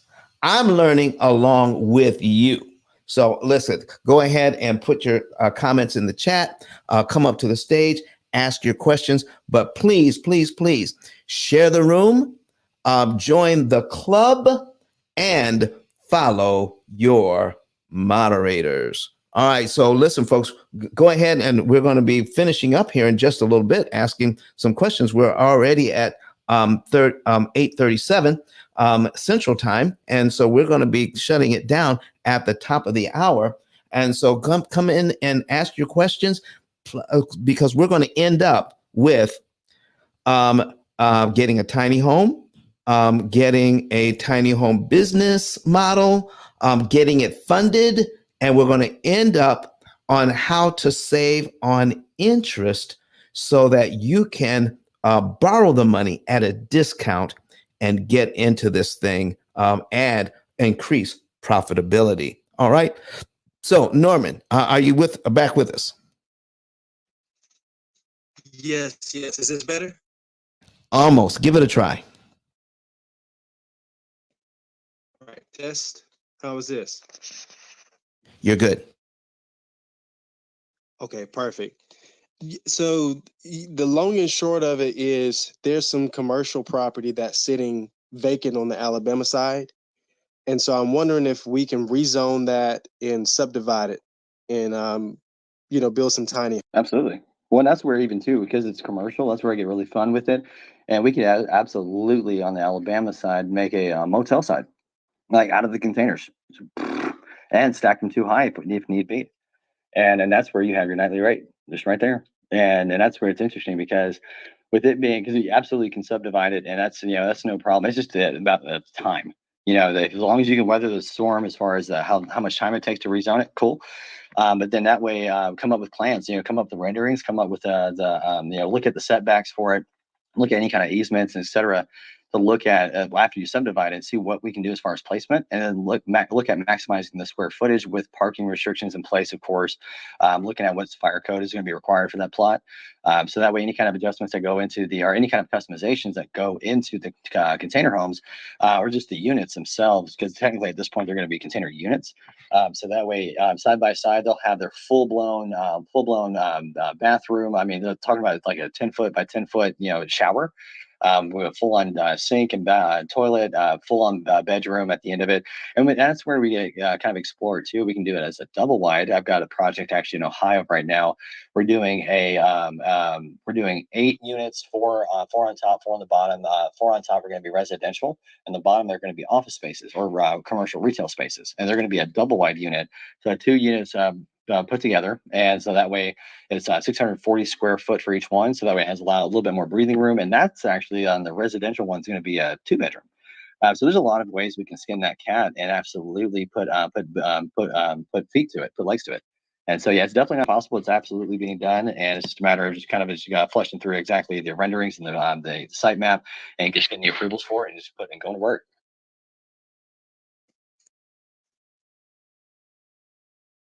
You got anything else for us, Norman? No, that's perfect. I'm gonna reach out because every day I drive past that vacant lot, and we've got the whitewater rafting. They're building up the uptown area, and it's right. So on the Georgia side, man, it's competitive, but I think it's just on the Alabama side, no one's thought about the highest and best use of that land, and so I'm gonna reach out to you. Well, Norman, and you know, to add on to that too, because I'm going to wrap back around to that project I was telling you I was working on, that 4-wheeler retreat. And man, Norman, when it comes down to excursions, oh my gosh, bro, like that's the reason to charge more. Because especially then I was talking with a client yesterday. She has 5 properties in Arkansas, and one of them is a 22 sleeper, and the other properties are, about similar. And I kid you not, man, we're over here. We're talking about networking and bringing in other businesses, so that way they can have a organic grassroots marketing to those units and be able to really, really, really dig in and say, hey, this is where a place you can stay. It's over here, because of one project, where it's about 10 minutes outside of Gunnersville that we're working on through right now, and it's 40 acres. We got a natural spring in the middle of it, and I kid you not, it's right outside of Gunnersville where the boating community is at, but we're going to have it to where people can go and hunt, go enjoy, take 4-wheelers out there, get muddy, and just enjoy themselves. Go get cleaned up and showered up, and then go right up the street off the main road and just go hang out on their boat. And the same type of configuration for your project too, because when you're able to mix in certain stuff, because my wife and I got married over at the venue at Lily Lou's over at Lookout Mountain, and man, I kid you not, especially for wedding venues, if you can get in close proximity of any wedding venue whatsoever, I promise you that you're going to become a vendor for them, and that way you have even a steadier, even more steady pipeline, regardless, even aside from your marketing. Wow. Listen, folks, come on up. We've got a few minutes left. I think we might have time for maybe one more question here. And Thomas, I see you come to the stage this morning. And Thomas, what question do you have for us this morning? I don't know if it's so much of a question as maybe it is a validation that when you hear like smart people like y'all repeating the same ideas that have been bouncing around in my head like a racquetball for the last 6 months, talking about my ideas, talking about the things that I've been doing for the last 3 months on my own, it's a form of validation that my ideas are working because other people are actually doing it. So Yeah, break it down, break it down for us. Don't keep it to yourself. Thomas is my 10:30 appointment this morning. Yeah, listen, break it down for us. What's your ideas? What are some of your ideas? Well, I live in Arizona. Out here in Arizona, the theme is the Old West, and I mean, I've been paying attention to the market and paying attention to real estate for over 30 years. I'm a developer, and so I've been working for rich people for a long time, and now long enough to sit back and realize that there's tools and mechanisms now to kind of pull my blue collar PhD up and use it to my advantage. So like the word theme park's been mentioned, like, or not theme park, but like entertainment, tourist, etc., has been mentioned like 3 times in the last 30 minutes. And I'm doing the same thing. I got an appointment at 10:30 to talk about starting a theme park or an adventure park out here in Arizona for off-roaders and doing the Old West ghost town theme. So, and trying to use opportunity zone funding to do so because all of my ghost towns are in opportunity zones. So, I mean, I could possibly get to a point where we're building tiny home towns, not communities, but actual towns with townships in Arizona and putting places back on the map that have been gone since the days of stagecoaches. So, all right, I got to get off my soapbox, otherwise I'm going to burn out before 10:30. Wow. And guys, Thomas is doing some amazing things over in Arizona. And you talk about being able to get approvals before it even starts. And that's the thing. Like, these things are happening in other states. Just because they're not happening in our backyard doesn't mean they can't. Because there are things that are happening, like over in Atlanta, the tiny home community that was black on black built, like flat out, those guys did a stick build, but did a tiny home community over there in Atlanta. Like, it's not impossible. It just goes back to digging through the different layers of allowances, zoning and restrictions, et cetera, and getting those approvals. And that way you put your right So, yes, exactly. I have a situation right now where in the town I live in, we have a community that was a segregation town from back before the civil rights movement. This was a town that popped up after the Civil War. But during the civil rights movement, they were literally washed out and forced out and into other communities. They were built FEMA communities. So literally a town that the deeds say the only people that can live here are black only. It was a segregated town. That town is becoming repurposed by the local city. And what they're doing is they're kind of washing away the history and wanting to bring in hotels and bring in entertainment to this area because it was just like it's been the abandoned side of town since 1965. So the thing is, though, that all those lots were set up as sharecropper lots, and it's so hard to build anything on those properties except tiny homes. Tiny homes can be built there. The county knows it, and the city knows it, and they're actively trying to block it from happening, but they can't because their own laws prevent them from doing so. And so it's right down the road from a big 25-acre lake that has a lot of activity. It's on the south side of town. It's right near the river. And the other surrounding towns already have reclaimed that property and have started developing beautiful, riverside style entertainment areas. But this particular city, and I'll say it's the city of Buckeye, is having a hard time reclaiming the land owned by the Allenville people, who were the ancestors of slaves. And those people want some kind of community there that remembers their family that used to live there before they were flooded out during the civil rights movement in 1960. So those are projects that I'm kind of trying to work on as well. All right, all right. Listen, thank you very much for that, Thomas. And I think we have time for one more. And we had somebody come up to the stage. Is it? What was that? I don't know. He's a troll. I just kicked him out. Okay, thank you. All right. Okay, folks, listen, thank you so very much for coming, bringing all this information to us today, Jeremy. We're going to turn hand raising off for now. And somebody can, one of the mods can handle that for me. And I want to make sure that we give an opportunity for the mods to do their outros today. But Jeremy, I have on the screen right now a project, like a $2 million project.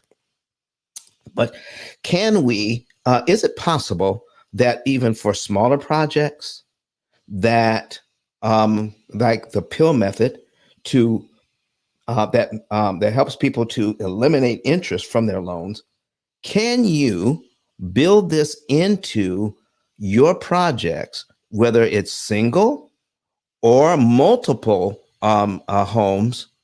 And is it possible that we can build this into your projects, like countertops? Like, I mean, do business with me and you'll be able to pay off your entire project faster and cheaper because we're going to give you a way to manage the loans. Is that possible? I don't know why you're asking a question when it's already done. What do you mean, man? Absolutely.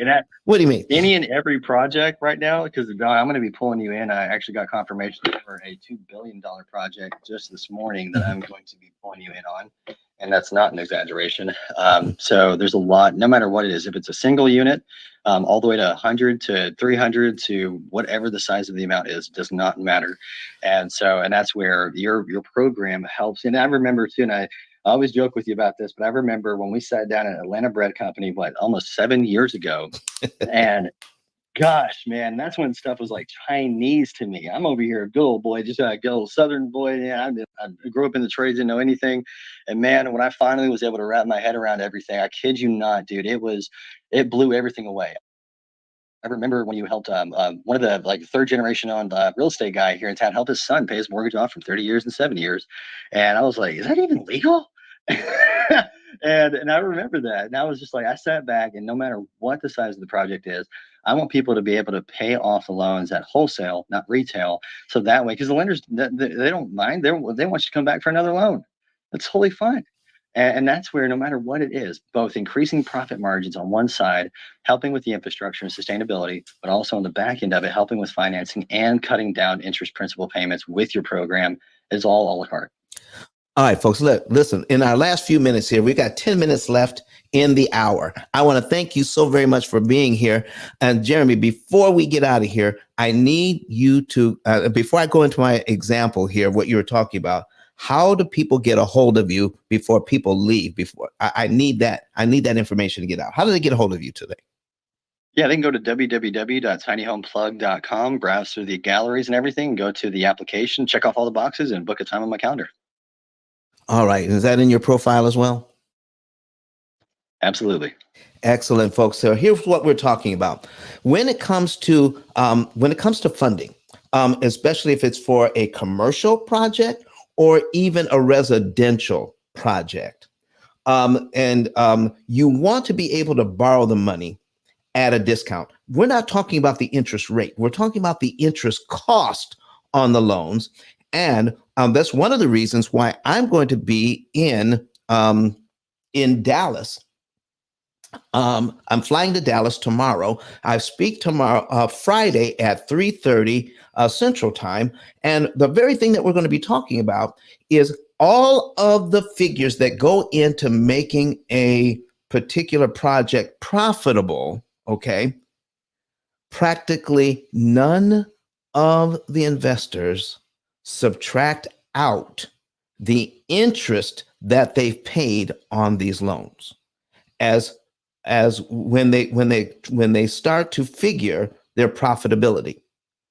That's just the interest on the loans. That's just part of what we do, but we're not really thinking about how that enters into our profitability, because heretofore there really wasn't a way to cut the interest cost out except try to get a low interest loan.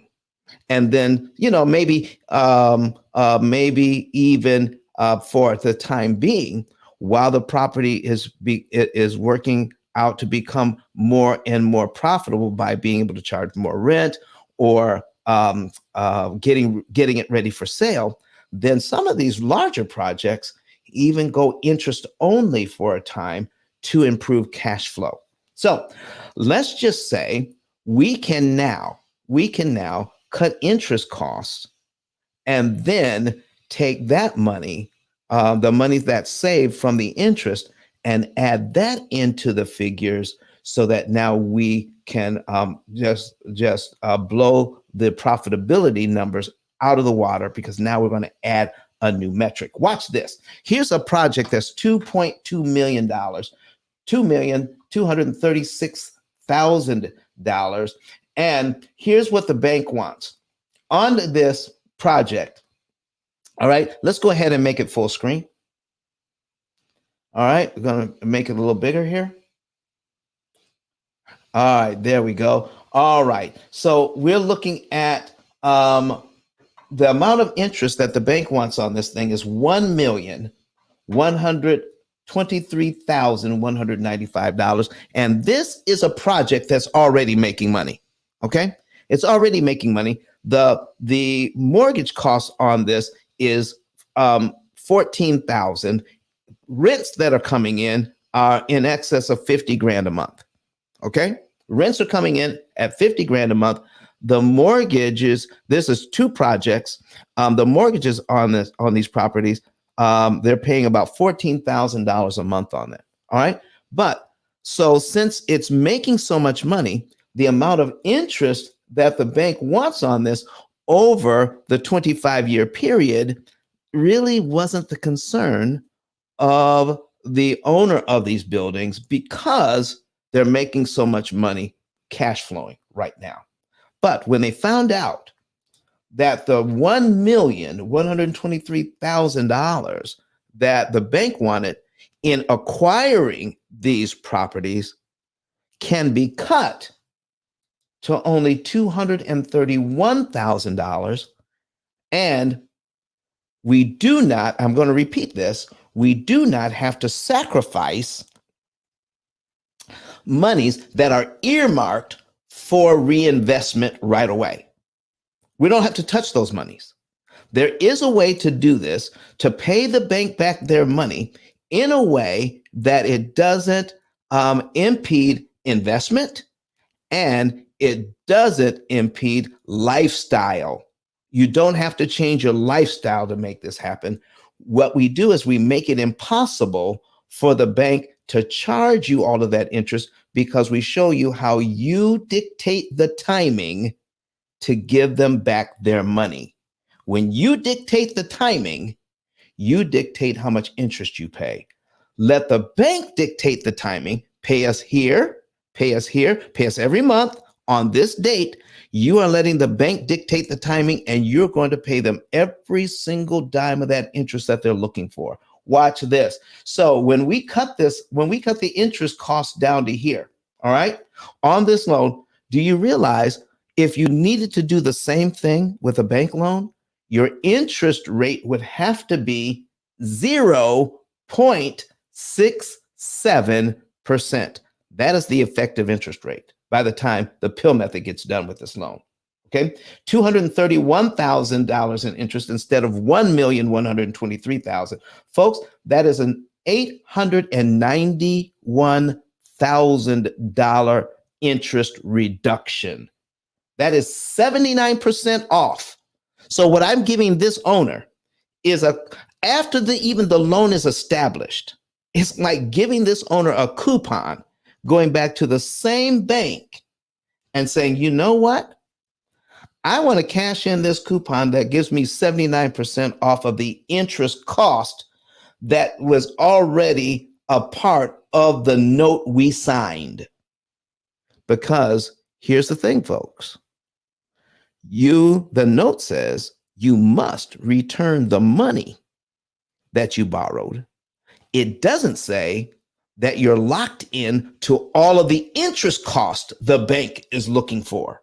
And so now, since it doesn't say that, we're going to cut that by 79%, save $891,000, and the project payoff, instead of being 21.9 years, is now 4.9 years, saving 17 years, and the interest that we didn't pay and the monies we're no longer paying to the bank on this loan for the next 17 years, we're going to show this real estate investor how to take those monies that were just going out the window before, and over the next 17 years, turn it into $9,314,909. Folks, if you're thinking about getting a loan for anything, understanding it from the basic level so that you can now know you do not have to give the bank all of this money. And let me tell you something else. Don't look for a 1, 2, 3, 4, 5 solution. What you need is an opportunity cost calculator that acts like financial GPS, that has more moves than a chessboard baked into it. So we're going to guide you to profitability. We're going to guide you to interest savings like no other program on the planet. Listen, folks, I want to thank you so very much for being here with us today.